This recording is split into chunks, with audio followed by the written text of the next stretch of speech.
Assalamualaikum warahmatullahi wabarakatuh. Kita ketemu lagi di cerita inspiratif Sengkala. Tara. Gimana kabarnya Nguk? Ya semoga baik-baik saja ya. Kalau saya di sini lagi sakit, ini lagi gering ya, karena di kehujanan terus. Ya tapi ya kita langsung saja bahas karena kita sekarang punya kisah yang unik, aneh dan mengharukan. Tapi gilanya ini adalah kisah yang nyata. Jadi di Uzbekistan sekitar 20 tahunan yang lalu itu ada seorang emak-emak setengah abad namanya Revila Horaifa. Non eta teh Heri Hevila The skiing, the Heirova. Karena suatu hal dia itu pengen pindah negara dari Uzbekistan ke Rusia. Ya dulunya kan Uzbekistan itu bagian dari Uni Soviet. Jadi hubungan budaya antar kedua negara itu gak jauh-jauh amat. Nah di kala itu dia tuh punya kucing abu-abu yang ekornya pernah kejepit pintu. Namanya Karim. Kenapa namanya Karim? Karena mama ini fans berat Presiden Uzbekistan kala itu. Namanya adalah Islam Karimov.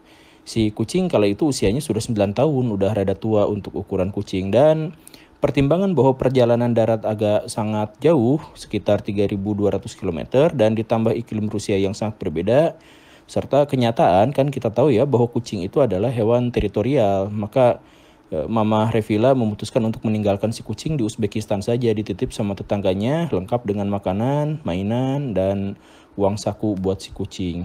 Berangkatlah si emak ke tanah yang diharapkan, Pliska, Rusia.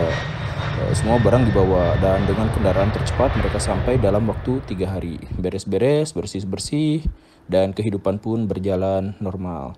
Mak Revila menelpon sama tetangganya yang tadi itu. Apakah si Karim, si kucing itu baik-baik saja?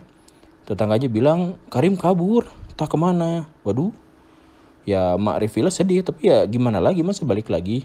Ya, semoga aja si kucing bisa menemukan hidup baru yang lebih baik. Mak Revila juga merasa mendapatkan hidup yang lebih baik. Dia mendapatkan pekerjaan di pasar di Rusia. Jadi ya udah, semoga semuanya baik-baik saja.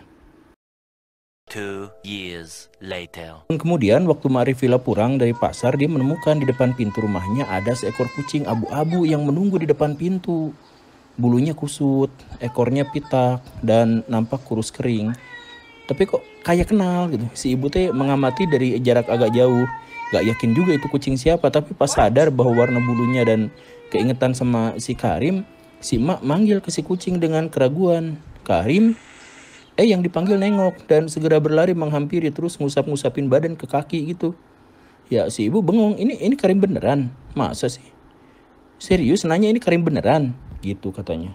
Tapi kalau ini iya Karim lah, masa ya lebih nggak jelas lagi. Kan jarak dari rumah lama di Uzbekistan ke rumah baru di Rusia itu sekitar 3.200 km. Itu berarti jarak dari Jakarta ke Papua Nugini. Dan mereka sudah terpisah 2 tahun. Kan nggak masuk akal juga ada kucing bisa melakukan perjalanan lintas negara selama 2 tahun, mendaki gunung, lewati lembah, sungai, mengalir indah ke samudera bersama teman bertualang untuk bertemu keluarganya. Ya, dan yang lebih membingungkannya lagi itu adalah dari mana si kucing tahu Mak Revila pindah kemana? Kan kucing nggak ngerti bahasa manusia. What? Nggak bisa juga baca petunjuk arah, petunjuk jalan gitu kan. Terus nggak bisa juga baca GPS. Kok bisa spesifik menemukan tempat tujuan? Merpati Pos bisa pulang pergi ke tempat tujuan karena sebelumnya ia sudah dilatih dan sudah diajak tinggal di tempat barunya itu. Nah ini si kucing kan nggak pernah pindah dan nggak dikasih tahu juga gimana ceritanya dia bisa menemukan rumah si keluarganya. Tapi ya itu faktanya emang itu si Karim ketika Mak Revila di sore hari bertemu dengan seluruh anggota keluarganya. Mereka semua kenal Karim dan Karim pun kenal mereka. Ada beberapa ciri fisik Karim yang khas, misalkan buntut ekornya itu kan ada luka ya yang bekas kejepit pintu itu. Nah itu masih ada. Terus ada bekas beberapa luka yang lain yang juga khas Karim gitu. Jadi ini beneran Karim? Ya, meong gitu jawab si Karim. Jadi kesimpulannya adalah si Karim benar-benar menempuh bahaya dan ketidakpastian selama 2 tahun untuk bertemu keluarganya. Itu adalah bagian dari kisah yang sangat mengharukan, luar biasa kucing ini. Tapi di luar itu ada sebuah keajaiban dan misteri yang sama sekali belum terpecahkan sampai sekarang. Soal bagaimana si kucing bisa menemukan tempat tinggal yang sebelumnya tidak pernah ia jelajahi, kan galau. Tapi swear ini bukan kisah satu-satunya, dan ketika para ilmuwan bingung memecahkan misterinya, kita cukup merenungkan saja tentang betapa luas anugerah dari Tuhan yang belum kita sadari. Oke, semoga sehat selalu. Terima kasih. Assalamualaikum warahmatullahi wabarakatuh.